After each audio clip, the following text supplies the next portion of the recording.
Halo guys, Plot Station kembali di sini. Di episode ini terinspirasi oleh mitologi Nordik yang terjadi beberapa abad setelah God of War 3 2010. Sebagian besar permainan berlangsung di Skandinavia kuno di ranah Midgard yang dihuni oleh manusia dan makhluk lainnya. Ini adalah wilayah yang sama di mana dunia Yunani ada. Ketika makhluk yang lebih berbahaya mulai muncul, banyak manusia melarikan diri.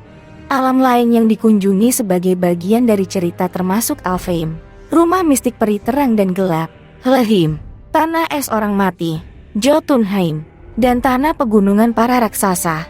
Dalam mitologi Nordik, dewa tertinggi adalah Odin. Ia adalah sosok dewa yang perkasa dan kuat. Odin pun menikahi beberapa wanita, dan dari mereka lahirlah anak bernama Thor, Baldur, dan Tyr. Odin dan teman-temannya memiliki musuh bernama Loki. Dalam mitologi Nordik, Kratos memiliki istri bernama Freya dan anak laki-laki bernama Atreus. Cerita pun mulai dengan Kratos, serta anak sematawayangnya membakar jenazah ibunya, dan misi mereka adalah melempar abu tersebut dari tempat tertinggi Nordik, yaitu Jotunheim, sesuai wasiat sang istri. Nama asli Freya adalah Laufey. Ia dari ras raksasa yang bisa menyerupai bentuk atau ukuran tubuh manusia. Sedangkan Laufey adalah musuh bebuyutan Odin. Ia kerap membantu para kaum yang lemah. Dan Kratos pun mengakui kemampuan bertarung Laufey yang hebat. Hingga akhirnya mereka menikah. Sedangkan nama asli Atreus adalah Loki. Nama Freya dan Atreus adalah nama panggilan dari Kratos. Baiklah, kita mulai ke plotnya. Ketika tengah membakar jenazah Laufey, Kratos pun menguji kemampuan bertarung Loki, karena perjalanan menuju Jotunheim akan penuh dengan rintangan. Sayangnya Loki dinilai tak cukup bagus dalam bertarung. Loki masih belum bisa mengendalikan emosi dengan baik, meskipun ia memohon pada Kratos untuk menilainya dengan baik, dan Kratos tidak mengizinkannya. Baginya emosi adalah salah satu hal yang penting dalam bertarung, karena itu ia harus mampu mengendalikannya. Saat tengah-tengah perdebatan tersebut, orang asing mengetuk pintu rumah mereka. Kratos pun segera menyuruh Loki untuk sembunyi dalam ruang rahasia. Ia pun kemudian membuka pintu. Orang asing tersebut terlihat marah-marah dan memukuli Kratos dengan kekuatan standarnya. Tiba-tiba orang itu memukul Kratos dengan kekuatan superhuman hingga terpental. Ternyata ia adalah Baldur yang tak lain adalah salah satu anak dari Odin. Baldur pun termasuk dewa. Ia datang untuk mencari keberadaan Loki dan Laufey yang merupakan musuh bebuyutan Odin. Baldur tak bisa merasakan sakit dan temperatur suhu. Kratos dan Baldur pun bertarung.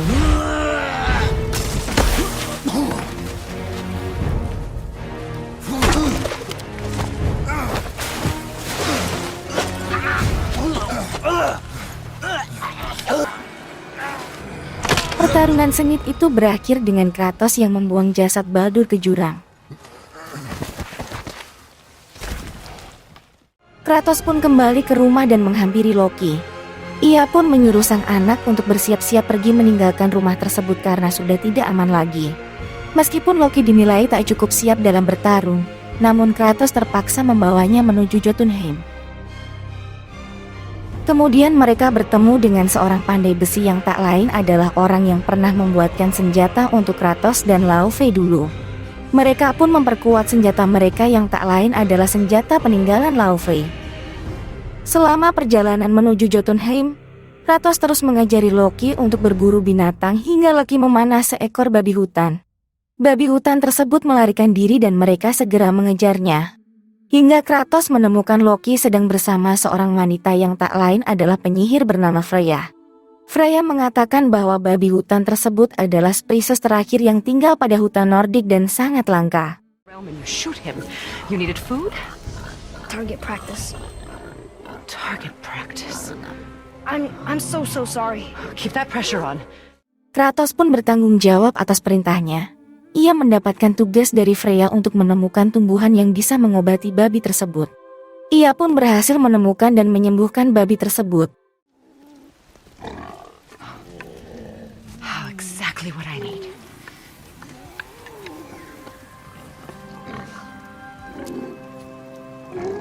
So he's gonna live? Yes. Freya memberikan mantra pada Kratos dan Loki agar bisa melalui perjalanan dengan mudah. Ia bahkan memberitahu jalan pintas pada mereka. Perjalanan pun berlanjut. Saat tengah-tengah perjalanan ketika mereka sedang berada tengah lautan, Kratos dan Loki bertemu oleh seekor ular naga. Loki yang bisa berbicara banyak bahasa pun mengerti ucapan ular naga tersebut. Ia berpihak pada Kratos dan Loki, bahkan membantu mereka ke lokasi tujuan hingga mereka tiba pada gunung tempat tertinggi. Sayangnya mereka terhadang oleh kabut hitam yang tebal. Loki pun berharap seandainya Freya berada bersama mereka pasti ia mampu menghilangkan kabut hitam tersebut. Tiba-tiba Freya muncul dan menolong mereka.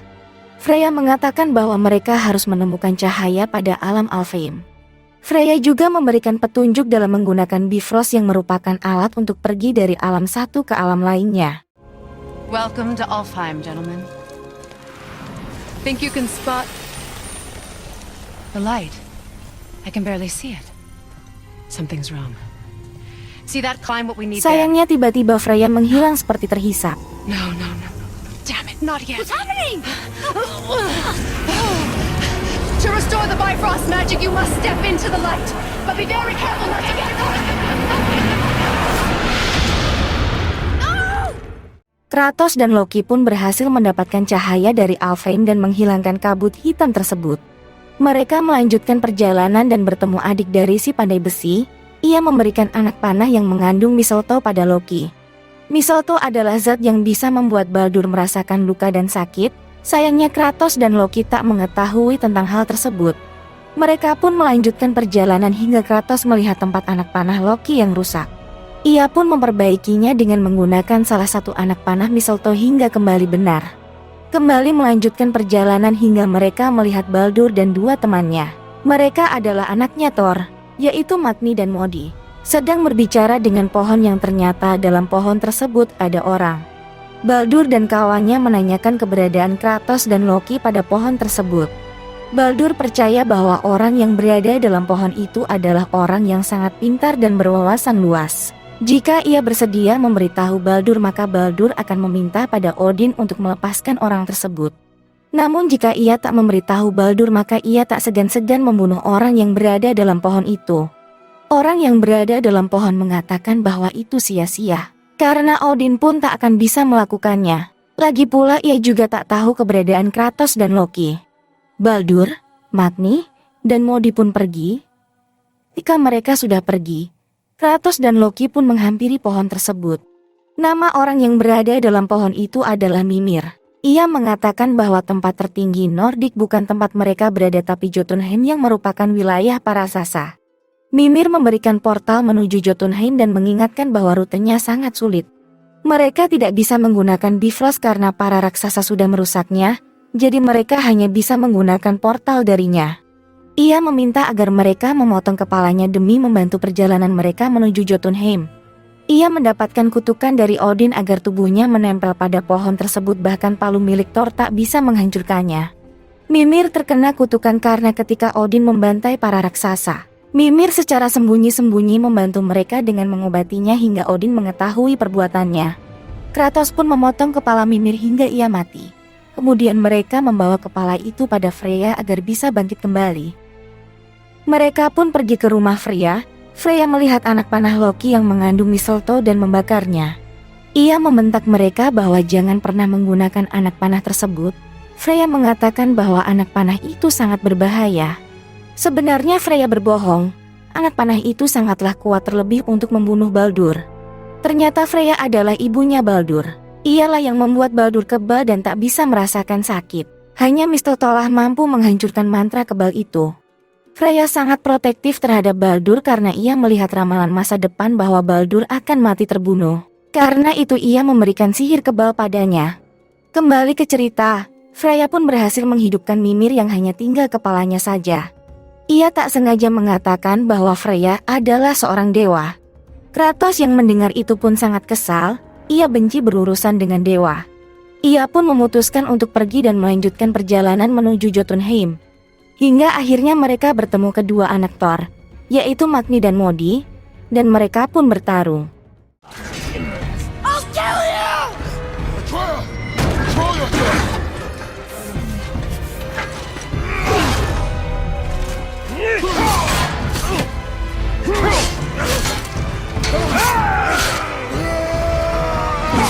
Magni mati terbunuh oleh Kratos, sedangkan Modi kabur. Tiba-tiba Loki jatuh sakit dan pingsan. Loki percaya bahwa ia hanyalah manusia biasa, hal itulah yang membuat ia sakit. Kratos pun segera membawa Loki pada Freya. Ia pun menyuruh Kratos untuk mengambil jantung dari penjaga yang berada di Helheim. Sayangnya kapak milik Kratos tak akan mempan untuk melawan musuh di sana. Dengan terpaksa akhirnya Kratos mengambil Blade of Chaos yang tersembunyi dalam rumahnya. Dengan cara ini pun akhirnya Kratos harus menggali kembali masa lalu yang telah ia lupakan.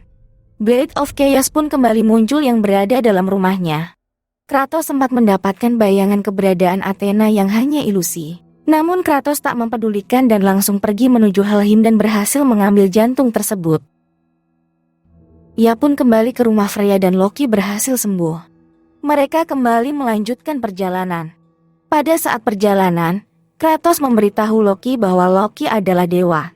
Loki pun bertanya banyak hal pada Kratos. Mimir pun menjelaskan bahwa setiap dewa memiliki kemampuannya masing-masing. Mereka melanjutkan perjalanan hingga bertemu Modi yang sebelumnya kabur. Modi pun membahas tentang ibunya Loki hingga membuat ia emosi dan membunuh Modi. Loki menjadi sombong karena telah mengetahui bahwa ia adalah seorang dewa. Kratos memarahi Loki agar tidak membunuh Modi. Sayangnya Loki tak mendengarkan hingga membuat Kratos semakin marah. Perjalanan pun berlanjut hingga mereka kembali bertemu Baldur, dan kembali bertarung hingga tidak sengaja Kratos menghancurkan portal menuju Jotunheim. Loki pun marah dan menyalahkan Kratos yang telah menghancurkan satu-satunya portal tersebut. Akhirnya mereka berdua berpisah bersama Baldur, mereka pun berakhir pada alam Helheim. Kratos dan Loki kembali melanjutkan perjalanan. Saat mereka berada di tempat fast travel ke berbagai alam, ternyata untuk menuju tempat tertinggi di Jotunheim membutuhkan mata Mimir yang hanya tersisa satu. Mereka harus melengkapi mata Mimir yang ternyata berada pada sebuah patung yang sudah ditelan oleh ular naga. Mereka pun memutuskan untuk masuk ke dalam perut ular naga, dan berhasil menemukan mata Mimir yang hilang, kemudian segera memasangnya. Setelah itu mereka keluar dari perut ular naga hingga tiba-tiba terdorong keluar. Ternyata Baldur memukul perut ular naga itu hingga semua isinya keluar. Kratos kembali bertemu Baldur, bahkan ada Freya juga yang mencari keberadaan Baldur. Freya pun mengakui bahwa ia adalah ibunya Baldur, dan sudah tak lama tak bertemu dengannya. Sayangnya dalam pertemuan itu, Baldur marah pada Freya yang membuatnya kebal hingga tak bisa merasakan hidup yang sebenarnya. Baldur pun berupaya menyerang Freya, namun Kratos segera menahannya. Baldur akhirnya memukul dada Loki yang terdapat serpihan anak panah mistletoe ketika Kratos memperbaiki tempat anak panah Loki. Serpihan anak panah itu pun menancap pada tangan Baldur dan berhasil menghilangkan sihirnya. Hal ini membuat Baldur menjadi senang, ia pun kembali melawan Kratos dan Loki.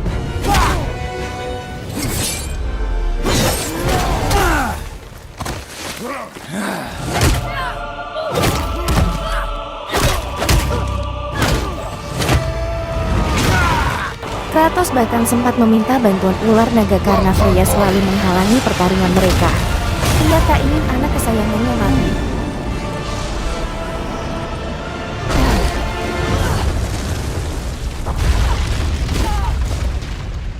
Baldur pun berakhir dengan kekalahan.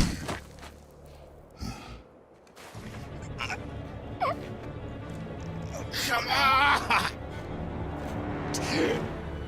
Do it! Do it! Freya memohon pada Kratos agar tak membunuh anaknya.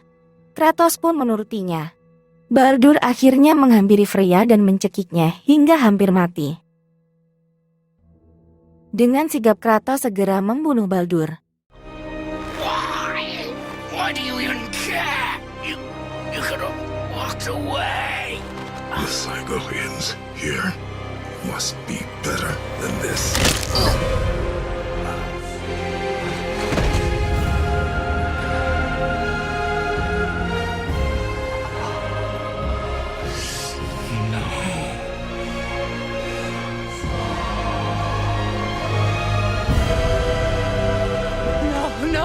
No, my boy!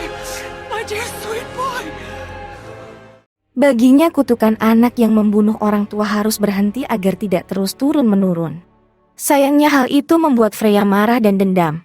Ia meninggalkan mereka sambil membawa tubuh Baldur. Mimir pun mengatakan bahwa kita adalah orang jahat. Kratos pun membalas bahwa itu hanya di mata Freya saja. Karena bagi Kratos, orang tua pasti rela mati demi melihat sang anak terus hidup. Karena itu Freya butuh waktu untuk menerima itu. Perjalanan berlanjut hingga akhirnya mereka berhasil tiba di Jotunheim. Di sana mereka pun menemukan identitas asli Laufey. Loki pun mengetahui kenyataan bahwa ia adalah keturunan dewa dan raksasa. Bahkan mereka menemukan gambar-gambar yang memperlihatkan perjalanan mereka. Jadi ini merupakan alasan mengapa Laufey meminta agar abu jenazahnya dibuang di sana agar mereka mengetahui siapa Laufey sebenarnya. Hingga Kratos melihat gambar di mana Kratos terlihat tengah sekarat dan ada Loki di sana, bahkan ada sesuatu yang muncul dari mulut Loki. Banyak yang beranggapan arti dari gambar itu adalah Loki membunuh Kratos, lagi-lagi kutukan anak membunuh orang tuanya terus berlanjut. Sayangnya itu masih menjadi misteri, belum ada jawaban pastinya. Mereka pun menyebarkan abu jenazah Laufey sekaligus mengakhiri perjalanan mereka.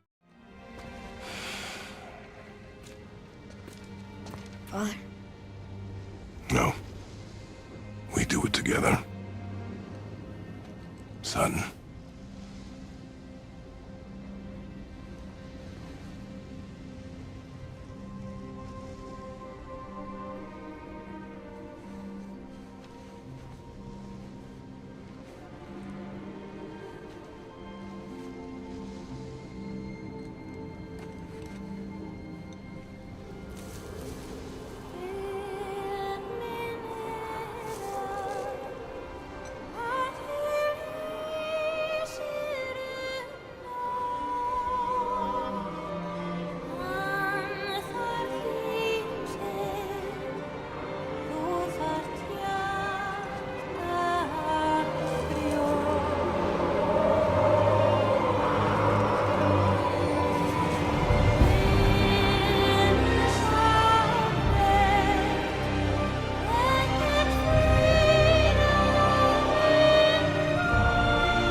Goodbye, Faye.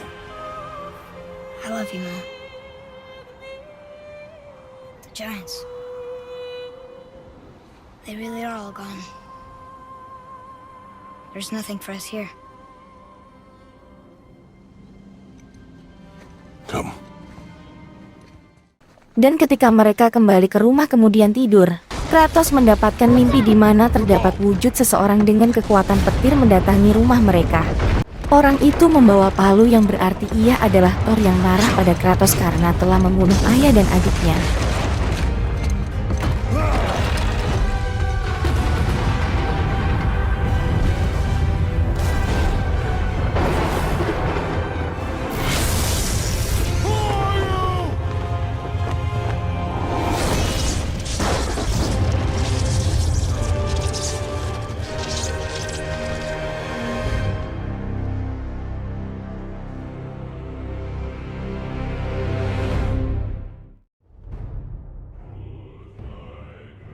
Masih banyak teka-teki yang belum terbuka. Dari alasan mengapa Laufey meminta mereka menebarkan abunya pada Jotunheim hanya untuk memberitahu identitas aslinya. Padahal ia bisa melakukannya kala hidup, ada yang berpendapat bahwa abu tersebut akan membangkitkan para raksasa hingga memicu Ragnarok. Tentu saja hal tersebut masih belum pasti. Kita tunggu saja nanti setelah rilis yang terbaru. Yang pastinya Plot Station akan membuatkan video episode selanjutnya. Jika ada tambahan dari kalian mengenai plot tersebut, silahkan share di kolom komentar. Dan jika kalian suka dengan video ini jangan lupa like, share, dan subscribe. Supaya kami bisa lebih berkembang lagi. Dan sampai jumpa di video selanjutnya.